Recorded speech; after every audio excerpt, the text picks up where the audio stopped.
अगर कोई ये कहे कि मैं बड़ा पढ़ा लिखा था और मैंने अल्लाह तक पहुंच ही जाना था, तो ये उसकी भूल है।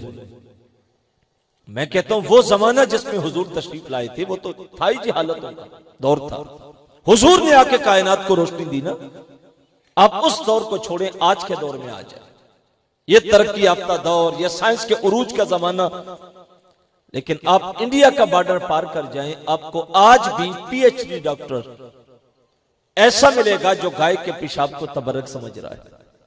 इस दौर की बात कर रहा हूं, जो साइंसी उरूज का जमाना, जो तालीम और तरक्की की मंजिलें उबूर कर रहा है। लेकिन आपको पीएचडी डॉक्टर गाय का पेशाब चुस्कियां लेते नजर आएगा। पढ़ा लिखा बंदा है, जमाने की यूनिवर्सिटियां कंगाल के आया, लेकिन उसका आलम यह है कि वो हाथ के बनाए हुए बुत के सामने, जिसको खुद तराशा और उसी के सामने अपनी जबीन झुका के खड़ा है।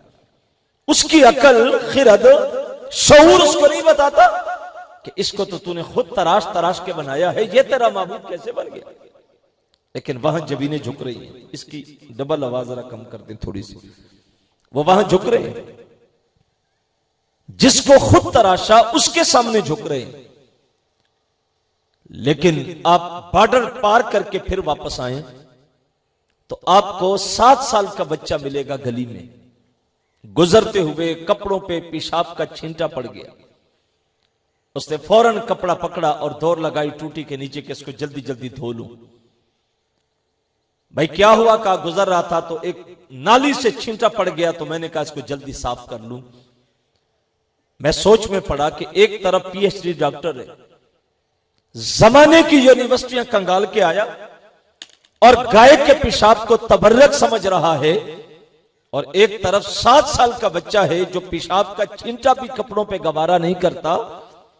तो जवाब आया कि है तो बच्चा, लेकिन इसके हाथों में दामन मेरे मुस्तफा का है। इसको शऊर जिंदगी मिल गया कि जीना कैसे है। वो है डॉक्टर, लेकिन उसके हाथों में मुस्तफा का दामन नहीं है। उसे शऊर जिंदगी आज तक नहीं मिला। अल्लाह की जात तक अगर रसाई मिली इंसान को, तो मेरे मुस्तफा के सदके से मिली।